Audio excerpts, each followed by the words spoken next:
Hello बच्चों, welcome to करुणास teaching. आज हम श्री मन्ना नारायण द्वारा रचित पाठ आप भले तो जग भला के प्रश्नोत्तर पर चर्चा करेंगे। तो आइए प्रश्नोत्तर की ओर चलते हैं।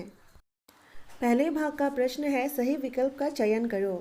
पहला प्रश्न है, एक कांच के महल में कितने कुत्ते घुसे थे? उत्तर 2। दूसरा प्रश्न है, कांच का महल किसका प्रतीक है? उत्तर संसार का। तीसरा प्रश्न है, निंदक बाबा वीर हमारा बिन ही कौड़ी बहे बिचारा, आपन डूबे और को तारे ऐसा प्रीतम पार उतारे। प्रस्तुत पंक्तियों की रचयिता कौन है? उत्तर है दादू। चौथा प्रश्न है, आदमी किस चीज़ का भूखा है? उत्तर प्रेम का। पांचवा प्रश्न है, गांधी जी ने अहिंसा की तुलना सीमेंट से क्यों की है? उत्तर, अहिंसा सीमेंट की तरह एक दूसरे को जोड़कर रखती है। दूसरे भाग में जितने भी प्रश्न हैं उन सारे प्रश्नों के उत्तर हमें लगभग 25 शब्दों में देना है। तो पहला प्रश्न है, दो कुत्तों की घटना का वर्णन करके लेखक क्या सीख देना चाहते हैं? उत्तर, दो कुत्तों की घटना का वर्णन करके लेखक यह सीख देना चाहते हैं कि जो मनुष्य स्वयं भला व अच्छा होता है उसे सारा संसार भला व अच्छा दिखाई देता है, परंतु जो मनुष्य बुरा होता है उसे सारा संसार बुरा ही नजर आता है। दूसरा प्रश्न है, लेखक ने संसार की तुलना कांच के महल से क्यों की है? उत्तर, लेखक ने संसार की तुलना कांच के महल से इसलिए की है क्योंकि जिस प्रकार कांच में हूबहू हमें हमारी छवि दिखती है, ठीक उसी प्रकार हमारे स्वभाव की छाया भी सामने वाले पर पड़ती है। हम जैसा आचरण सामने वाले के साथ करेंगे, ठीक वैसा ही वह भी हमारे साथ करेगा। तीसरा प्रश्न है, अब्राहम लिंकन की सफलता का सबसे बड़ा रहस्य क्या था? उत्तर, अब्राहम लिंकन की सफलता का सबसे बड़ा रहस्य यह था कि वह दूसरों की अनावश्यक नुक्ताचीनी कर उनका दिल नहीं दुखाते थे।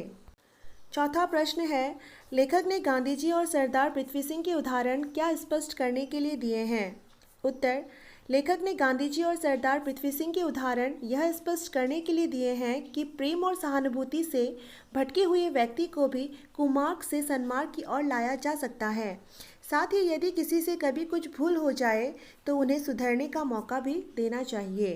पांचवा प्रश्न है, रसोइया ने बिना खबर दिए लेखक के मित्र की नौकरी क्यों छोड़ दी? उत्तर, रसोइया ने बिना खबर दिए लेखक के मित्र की नौकरी इसलिए छोड़ दी क्योंकि लेखक के मित्र अपने रसोइये को हर समय खाने की बात पर कुछ न कुछ कहकर डांटा करते थे। साथ ही अच्छा खाना बनाने पर भी कभी उस रसोइये की प्रशंसा तक ना करते थे। इसीलिए लेखक के मित्र का रसोइया तंग आकर वहां से भाग गया था। छठा प्रश्न है, अच्छा हो सुकरात के इस विचार को मेरे मित्र अपने कमरे में लिखकर टांग ले। लेखक ने ऐसा क्यों कहा है? उत्तर, अच्छा हो सुकरात के इस विचार को मेरे मित्र अपने कमरे में लिखकर टांग ले। लेखक ने ऐसा इसलिए कहा है क्योंकि लेखक के मित्र का स्वभाव दूसरों के विचारों, भावनाओं, कामों में नुक्ताचीनी करना था। वे अपने जीवन, आचार और विचार को ही आदर्श मानते थे। दूसरे लोग जो उनका सम्मान नहीं करते थे वे उन्हें मूर्ख समझते थे। तीसरे भाग में जितने भी प्रश्न हैं उन सारे प्रश्नों के उत्तर हमें लगभग 50 शब्दों में देना है। तो पहला प्रश्न है, अपने मित्र को परेशान देखकर लेखक को किस किस्से का स्मरण हो आता है? उत्तर, अपने मित्र को परेशान देखकर लेखक को उस कांच के महल में घुसे हुए दो कुत्तों का स्मरण हो आता है, जिसमें पहला कुत्ता अपनी ही परछाई को देखकर उन्हें अन्य कुत्ते या दुश्मन समझकर भौंकने लगता है और अंत में अपनी ही परछाई पर झपटता, उछलता कूदता भौंकता है और गश खाकर गिर पड़ता है। दूसरा प्रश्न है, दुखड़ा रोते रहने वाले व्यक्ति का दुनिया से दूर किसी जंगल में चले जाना क्यों बेहतर है? उत्तर, दुखड़ा रोते रहने वाले व्यक्ति का दुनिया से दूर किसी जंगल में चले जाना इसलिए बेहतर है क्योंकि इस संसार में सुख में साथ देने वाले, हंसने वाले लोग तो बहुत होते हैं, परंतु दुख में साथ देने वाले लोग ना के बराबर होते हैं। दुखी रहने वाले लोगों का साथ दुनिया बिल्कुल भी नहीं देती है। तीसरा प्रश्न है, प्रेम और सहानुभूति से किसी को भी वश में किया जा सकता है, यह स्पष्ट करने के लिए लेखक ने क्या क्या उदाहरण दिए हैं? उत्तर, प्रेम और सहानुभूति से किसी को भी अपने वश में किया जा सकता है, यह स्पष्ट करने के लिए लेखक ने निम्नलिखित उदाहरण दिए हैं। पहला उदाहरण गांधी जी और सरदार पृथ्वी सिंह का देते हुए लेखक बताते हैं कि गांधी जी के प्रेम और सहानुभूति से सरदार पृथ्वी सिंह हिंसा का मार्ग त्याग कर अहिंसा के मार्ग पर चलने लगे। दूसरा उदाहरण, लेखक इमर्सन और उनके लड़के द्वारा एक बछड़े को जबरदस्ती खींच-कर कुटी के अंदर ले जाने की कोशिश करने में असफल होना और फिर बूढ़ी नौकरानी द्वारा अपना अंगूठा बछड़े के मुंह में प्यार से डालकर उसे कुटी के भीतर ले जाना है। चौथा प्रश्न है, लेखक ने अपने मित्र की किन गलतियों का वर्णन किया है? उत्तर, लेखक ने अपने मित्र की बहुत सी गलतियों का वर्णन किया है। लेखक बताते हैं कि उनके मित्र सदैव नाराज, परेशान और चिड़चिड़े रहते हैं। वे दूसरे के दृष्टिकोण को समझने की कोशिश कभी नहीं करते हैं। वे दूसरे के विचारों, कामों, भावनाओं की आलोचना करना अपना परम धर्म समझते हैं, परंतु अपनी बुराई या आलोचना सुनते ही आग बबूला हो जाते हैं। वे मानते हैं कि उनका जीवन, आचार और विचार आदर्श है और जो लोग उनका सम्मान नहीं करते वे उन्हें मूर्ख समझते हैं। पांचवा प्रश्न है, इस पाठ के आधार पर बताओ कि हमें क्या करना चाहिए और क्या नहीं करना चाहिए। उत्तर, इस पाठ में हमें यह बताया गया है कि हमें अपने आदर्श, आचार विचार के साथ साथ दूसरों के साथ प्रेम, सहानुभूति और सम्मान का व्यवहार करना चाहिए। साथ ही यदि कोई हमारी कमियां हमें बताता है तो हमें उसका उपकार मानना चाहिए। साथ ही हमें दूसरों के अवगुणों पर टीका टिप्पणी या नुक्ताचीनी नहीं करनी चाहिए। चौथे भाग में हमें आशय स्पष्ट करना है। पहला गद्यांश है, शहद की एक बूंद ज़्यादा मक्खियों को आकर्षित करती है बजाय एक सेर जहर के। उत्तर, प्रस्तुत गद्यांश का आशय यह है कि अच्छी वस्तुएं और अच्छी बातों या प्रशंसा पाने के पीछे ज़्यादा से ज़्यादा लोग घूमते फिरते हैं।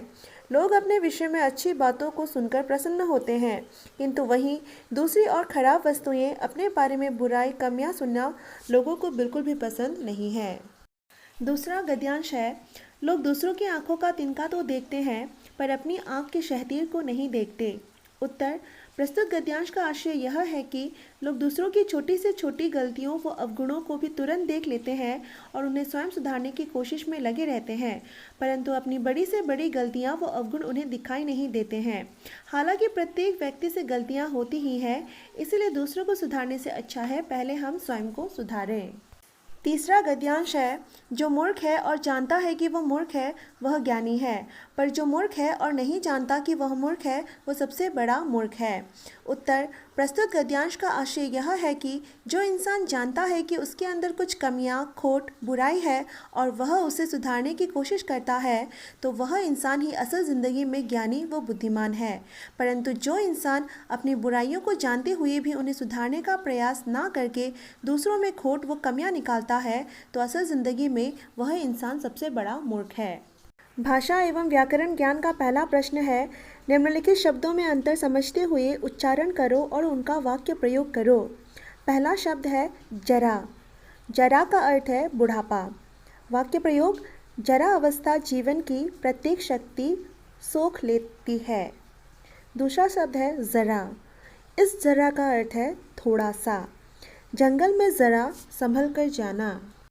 दूसरा शब्द है राज, जिसका अर्थ है राज्य। भारत में कुल 28 राज्य हैं। राज, जिसका अर्थ है रहस्य। यह राज की बात किसी से ना कहना। तीसरा शब्द है तेज, जिसका अर्थ है चमक। वाक्य, मुझे उसकी आंखों में एक तेज दिखता है। दूसरा शब्द है तेज, जिसका अर्थ है फुर्तीला। श्याम खेलने में बहुत तेज है। चौथा शब्द है फन, जिसका अर्थ है सांप का फन। सांप अपना फन निकाले सामने था। दूसरा शब्द है फन, जिसका अर्थ है कला। राजू अपने फन में निपुण है। तीसरा प्रश्न है, निम्नलिखित विलोम शब्दों के अर्थ का अंतर स्पष्ट करते हुए उनका वाक्य में प्रयोग करो। पहला शब्द है ध्वनि, जिसका अर्थ है शब्द। वाक्य, सन्नाटे को चीरती हुई एक ध्वनि सुनाई पड़ी। प्रतिध्वनि, प्रतिध्वनि का अर्थ है गूंज। सभी गांव वालों को कृष्ण मंदिर के कीर्तन की प्रतिध्वनि साफ साफ सुनाई दे रही थी। दूसरा शब्द है हिंसा, जिसका अर्थ है अनिष्ट या हानि। वाक्य, सरदार पृथ्वी सिंह ने हिंसा का मार्ग त्याग दिया था। अहिंसा, जिसका अर्थ है हिंसा रहित। वाक्य, गांधी जी अहिंसा के पुजारी थे। तीसरा शब्द है क्रिया, जिसका अर्थ है कर्म या काम। सभी अपनी अपनी क्रियाओं में व्यस्त है। प्रतिक्रिया, जिसका अर्थ है उत्तर, विरोध या बदला। वाक्य, किसी भी तरह की प्रतिक्रिया व्यक्त ना करते हुए वह उसकी सारी बातें सुनने लगे। चौथा शब्द है फल, जिसका अर्थ है परिणाम। अच्छे कार्यों का अच्छा फल मिलता है। प्रतिफल, जिसका अर्थ है नतीजा, हमें बहुत जल्द अपनी परीक्षा का प्रतिफल मिलेगा। चौथा प्रश्न है, निम्नलिखित वाक्यों को निर्देशानुसार परिवर्तित करो। पहला वाक्य है, जब मैं अपने मित्र को हमेशा परेशान, नाराज और चिड़चिड़ा देखता हूँ तब इसी किस्से का स्मरण हो आता है। इस वाक्य में हमें वचन बदलना है, तो उत्तर होगा, जब हम अपने मित्रों को हमेशा परेशान, नाराज और चिड़चिड़ा देखते हैं तब इन्हीं किस्सों का स्मरण हो आता है। दूसरा वाक्य है, दुखी होने का कोई कारण नहीं। इस वाक्य को हमें प्रश्नवाचक में बदलना है। उत्तर, क्या दुखी होने का कोई कारण नहीं है? तीसरा वाक्य है, रंग बिरंगे फूल खिले हैं। इस वाक्य को हमें विस्मयादि बोधक बनाना है। उत्तर होगा, वाह, यहाँ रंग बिरंगे फूल खिले हैं। चौथा वाक्य है, वो अनपढ़ नौकरानी किताबें और कविताएं लिखना नहीं जानती थी, पर व्यवहार कुशल अवश्य थी। इस वाक्य में हमें लिंग बदलना है। उत्तर होगा, वो अनपढ़ नौकर किताबें और कविताएं लिखना नहीं जानता था, पर व्यवहार कुशल अवश्य था। पांचवा वाक्य है तो वह भी आदमी ही। इस वाक्य को हमें सामान्य वाक्य बनाना है। उत्तर होगा, वह भी तो आदमी ही है। पांचवा प्रश्न है, निम्नलिखित मुहावरों का अर्थ लिखकर उनका वाक्य प्रयोग करो। पहला मुहावरा है, आग बबूला होना, जिसका अर्थ है बहुत गुस्सा होना। वाक्य, राकेश की बातें सुनकर सुरेश आग बबूला हो गया। दूसरा मुहावरा है, नुक्ताचीनी करना, जिसका अर्थ है कमियां निकालना। वाक्य है, अब्राहम लिंकन दूसरों की अनावश्यक नुक्ताचीनी नहीं करते थे। तीसरा मुहावरा है, टूट पड़ना, जिसका अर्थ है कूद जाना। वाक्य, खाने को देखते ही बच्चे उस पर टूट पड़े। चौथा मुहावरा है, चुटकियां लेना, जिसका अर्थ है व्यंग करना। वाक्य, गांधी जी कड़ी से कड़ी आलोचना भी चुटकियां लेकर कर देते थे। पांचवा मुहावरा है, कोई चारा ना होना, जिसका अर्थ है उपाय ना होना। वाक्य, घर वापस लौटने के सिवाय श्याम के पास कोई चारा ना था। तो यह थे आप भले तो जग भला पाठ के प्रश्नोत्तर और भाषा एवं व्याकरण ज्ञान। आशा है आप लोगों को प्रश्नोत्तर और भाषा एवं व्याकरण ज्ञान समझ में आए होंगे। अभी तक समझाए हुए किसी भी पाठ में यदि आपको कोई परेशानी है तो आप मुझे कमेंट बॉक्स में कमेंट करके बता सकते हैं। इस वीडियो पर बने रहने के लिए आप लोगों का बहुत बहुत धन्यवाद। अगर वीडियो पसंद आए तो लाइक, शेयर, कमेंट और सब्सक्राइब कीजिएगा।